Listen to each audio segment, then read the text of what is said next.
ग्रह दशा स्वरूप थी, क्योंकि स्वामी जितना ही सज्जन था नारी उतनी ही कर्कटासी थी।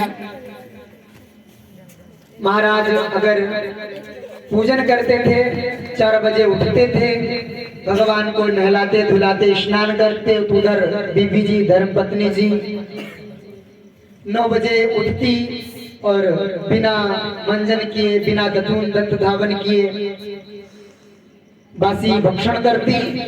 तत्पश्चात जो शाम के पड़े हुए जूठे पात्र होते उनको ऐसे ही धुल के पुनः भोजन बनाती और पुनः ग्रहण करती और शयन करती। 365 दिन का उनका यही नियम था, वही धर्म था, वही कर्म था। इधर महाराज आत्मदेव जी महाराज बड़े ही सज्जन, बड़े ही निर्मल हृदय वाले, संत स्वरूप परम विद्वान, प्रभुता भगवान के चरणों में हमेशा ही भक्ति करने वाले। परंतु भगवान की भक्ति में इतना निपुण होने के पश्चात भी उनके कोई संतान नहीं थी, और संतान ना होने के कारण लोग उनका हास परिहास करने लगे। काफी समय व्यतीत हो गया, उनके कोई भी संतान ना हुई, और वह अगर कोई गाय भी अपने द्वारे बांधते तो उसके भी कोई जन्म बछड़ा या बछिया नहीं देती। तो समाज की एक प्रथा चली आ रही है कि एक दूसरे की टांग खींचना, हालांकि ये अच्छी आदत नहीं है, परंतु हम या आप इसको बहिष्कार या इसको रोक नहीं सकते हैं, क्योंकि ये पूर्व काल से ही चला आ रहा है। अगर एक दूसरे की टांग ना खींचते तो आज महाभारत ना हुई होती। अगर एक दूसरे की टांग खींचना हम आप बंद कर देंगे तो समाज इतना सुधर जाएगा जितना हम आप परिकल्पना नहीं कर सकते हैं। तो जो पड़ोस की स्त्रियां हैं, महिलाएं हैं, माताएं हैं, वो रोज आत्मदेव जी महाराज के घर पे आती हैं और धुंधकारी से धुंधली से कहते हैं कि हे बहन, आज हमारे घर पे सत्यनारायण भगवान की कथा रखी गई है, आप के वहां अगर दूध मिल जाए, गाय का घी मिल जाए तो आप दे दीजिए। भैया जिसको दूध घी का दर्शन न हुआ हो, कभी बछड़े या बछिए का दर्शन न हुआ हो, उसके यहाँ दूध कहाँ से आएगा। परंतु ये माताओं की एक आदत सी शायद होती है, अगर मेरे पास है दूसरे के पास नहीं है तो उससे जरूर पूछेंगे, बहन देखो क्या तुम्हारे पास ये वस्तु है, फलानी वस्तु है या नहीं है, ऐसा जरूर पूछते हैं। आत्मदेव जी महाराज बहुत दुखी होकर के, व्याकुल होकर के, क्योंकि समाज ने इतना उन्हें कोसा और अनेकों प्रकार की उनसे लोगों के कथन कहने लगे कि ये इसके बच्चे नहीं है, संतान नहीं है, इसके तो दर्शन नहीं करना चाहिए, इसका दर्शन करने से समय अच्छा नहीं होता है, दिन अच्छा नहीं जाता है। आत्मदेव जी परेशान होकर के अरण्य को चले जाते हैं, जंगल को चले जाते हैं और अपने प्राण अंत करने की सोचते हैं। पर एक साइंस ने भी माना है और समाज ने भी माना है, अगर कोई भी व्यक्ति संस्कृत का अध्ययन कर लेता है, शास्त्र का अध्ययन कर लेता है, पुराणों का अध्ययन कर लेता है, तो आत्महत्या नहीं कर पाता है, आत्महत्या नहीं कर पाता है, क्योंकि उसने आत्म का बोध कर लिया होता है, आत्म का दर्शन कर लिया होता है, आत्म का चिंतन कर लिया होता है। आत्मदेव जी काफी बार प्रयास करते हैं, फिर पीछे हट जाते हैं, प्रयास करते हैं, फिर पीछे हट जाते हैं, अपने मन को बड़ा ही निश्चित करके आत्म हत्या करने के लिए तैयार हो जाते हैं। तभी भगवान की माया अनुसार, इच्छा अनुसार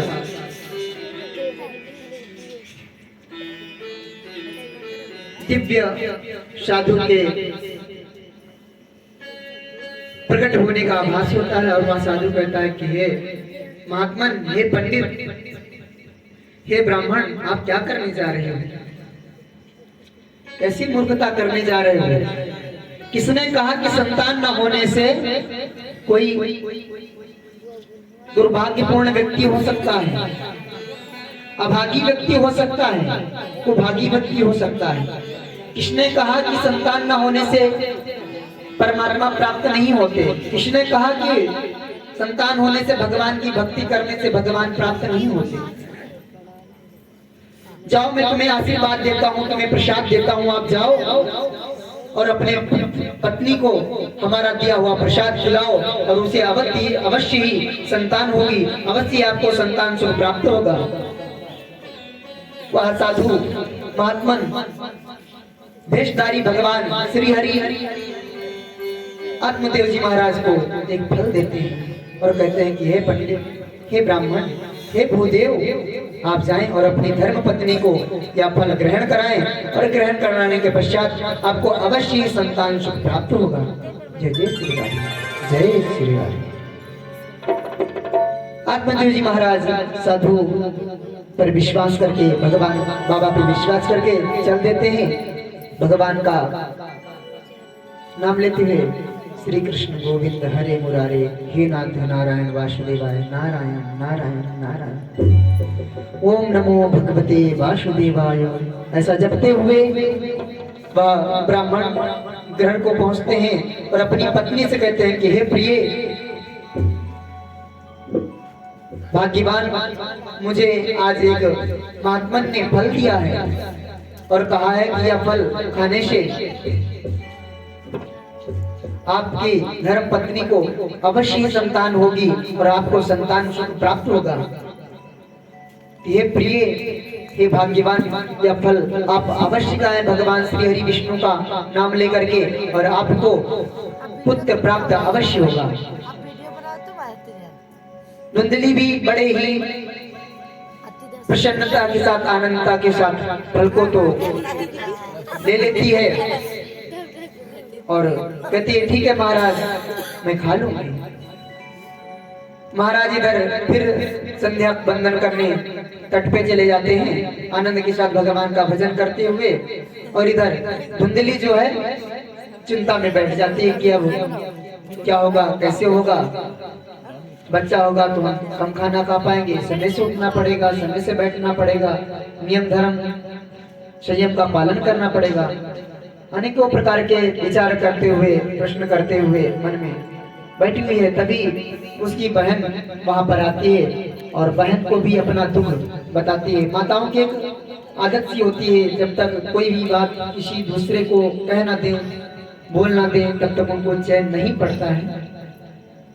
तो वो धुंधली अपनी बहन को सारा दृष्टांत बताते हैं कि बहन, हमारे पतिदेव एक साधु के पास गए, साधु ने उन्हें फल दिया और फल देने के पश्चात उन्होंने कहा कि आपको संतान अवश्य प्राप्त होगी और वह फल हमारे स्वामी जी हमको दे करके गए हैं, हम खाएंगे तो हमारे संतान अवश्य होगी। कोई साधु का वचन है, ब्राह्मण और साधु का वचन कभी निरर्थक नहीं जाता है। ऐसा कहते हुए वह रुदन करने लगी तो उसकी बहन कहती कि हे बहन, तू रुदन मत कर, मुझे भी जिस दिन से आपके पतिदेव ने, महाराज ने आपको फल दिया है, उसी दिन से मुझे भी गर्भ धारण हुआ है और मेरे तो 4 संतान पहले से ही हैं, तो मैं अपना यह संतान या बच्चा आपको दे दूंगी, जिससे कि आपको फल भी नहीं खाना पड़ेगा और दर्द दुख भी नहीं उठाना पड़ेगा, आपको संतान भी होगी। ऐसा कहते हुए बहन आश्वासन देकर के अपने घर चली जाती है।